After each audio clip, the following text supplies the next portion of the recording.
Hey Buzzers, welcome back from spring break. Whether you are on the beaches of Punta Cana or just relaxing at home, we hope that you all enjoyed your time off. I'm your host, Malicia Johnson. And I'm your host, JT Arose. Get ready because another episode of The Buzz starts now.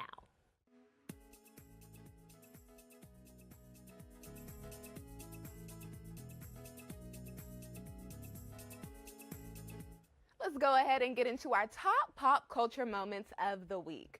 Coming in at number 3. While most of us were off relaxing for spring break, a bunch of famous couples were off ending their relationships. Here are the most shocking spring breakups so far. The rapper Logic and social media star Jessica Andrea are calling it quits after 2 years, according to multiple sources, including Us Magazine. Donald Trump Jr.'s wife, Vanessa Trump, has filed for a divorce after 12 years of marriage. In a statement, the couple says that they have tremendous respect for each other and their 5 kids are their top priority.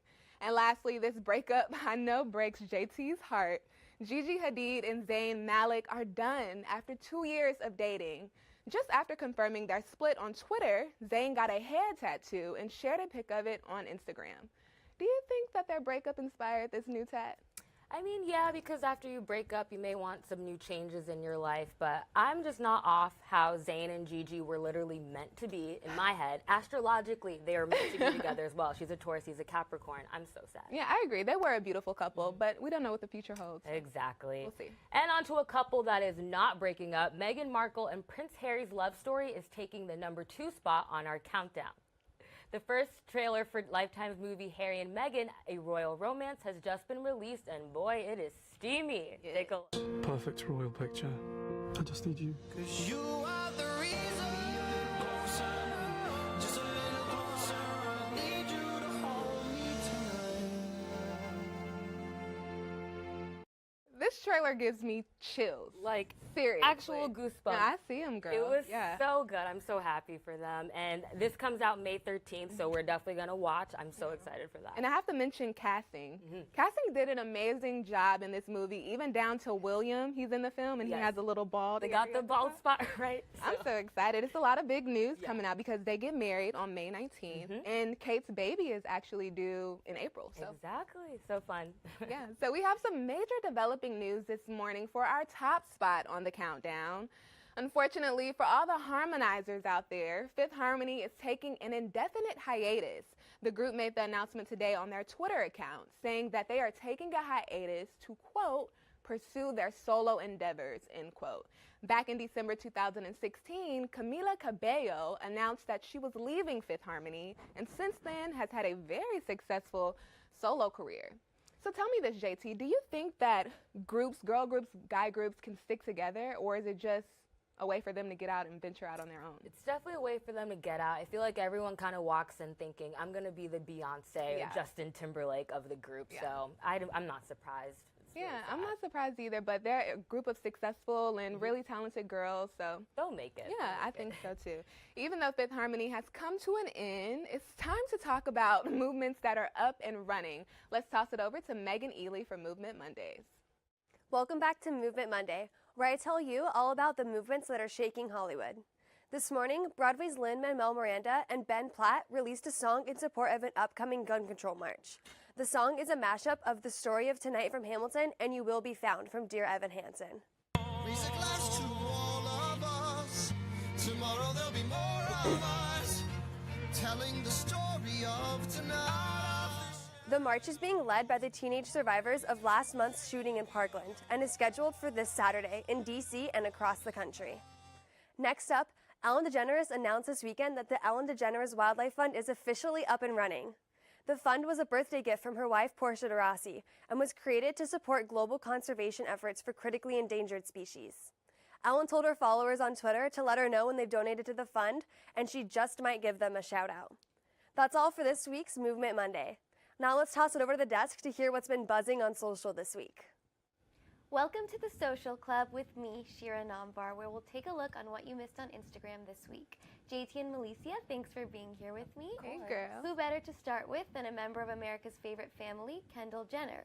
Let me give you a little rundown on what you may have missed. Jenner posted a documentary-style video produced by Vogue that got some people scratching their heads. Take a look. This color scheme is cool. Is it mint or pistachio? What do you think of that? What was I just watching? I like it. What was that? You and others commented that. I don't understand why she's doing this whole like stream of consciousness sort of thing, random thoughts maybe. Well, I'm pretty sure there's going to be something else that comes out, you know, a bigger picture of this. But I thought it was cool. When you brush your teeth, you don't think random thoughts? I do. I thought it was a little too inorganic. It was a little weird. A lot of people commented that as well. So let's move on to something a little less confusing and a little more adorable. A cute baby video has been circulating Facebook, Twitter, and Instagram. It even made its way to Ellen. Let's check it out.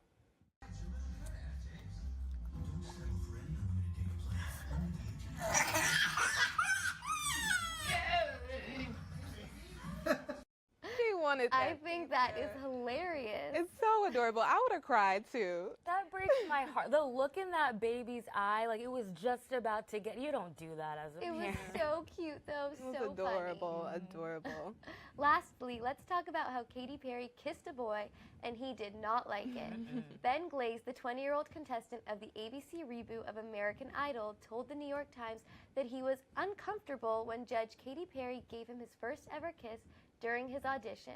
The moment caused a lot of buzz from supporters of the Me Too movement, who said if the roles were reversed and Perry was a male judge kissing a young female contestant, the consequences would be huge. I definitely agree.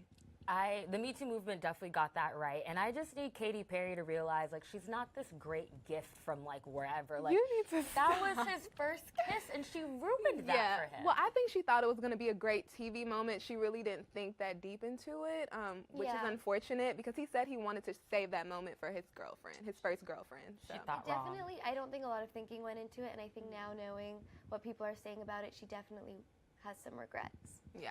That's it for this week on The Social Club. The Buzz's Joyce Shamoon used spring break to research a day in the life of Kim Kardashian.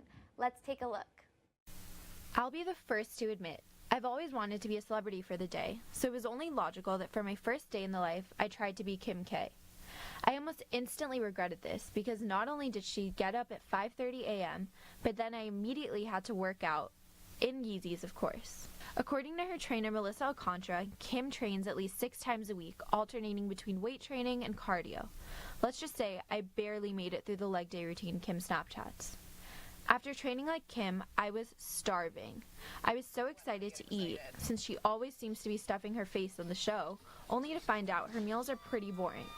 Kim says on her app a typical breakfast is scrambled eggs with tomatoes, mushrooms, and onions. Her trainer says Kim's diet philosophy is to eat real food that's cooked every day. Then, I attempted her makeup routine filled with steps foreign to me like contouring, highlighting, and baking.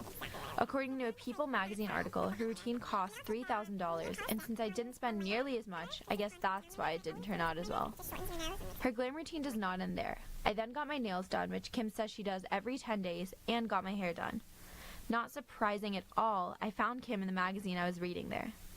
I was so excited for this next part, which is trying the salad that they always seem to be eating, which, fun fact, is the most Googled questions about the Kardashians. In the middle of a Calabasas mall was Health Nut Nutrition, where I got her order. The chef salad with chicken instead of turkey and add avocado. I hate to say it, but it was amazing. Now, my final challenge meant trying to recreate her controversial Instagram aesthetic. Doing so, I realized there is really one and only one Kim Kardashian West.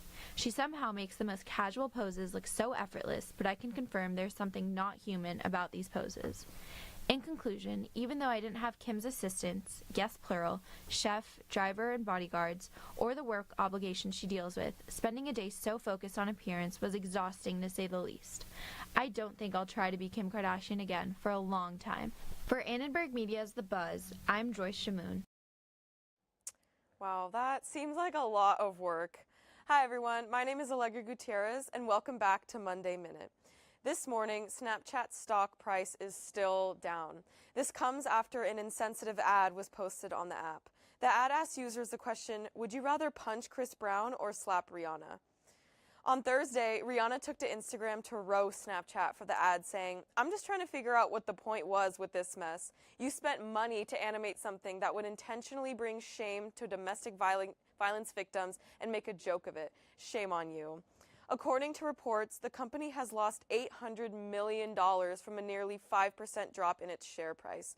Right after Rihanna posted her statement, Snapchat issued an apology statement to BBC News saying, "The advert was reviewed and approved in error as it violates our advertising guidelines. We immediately removed the ad last weekend once we became aware. We're sorry that this happened."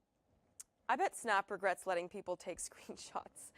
This is what everyone was talking about this week on Monday Minute. Let's take it back to our hosts.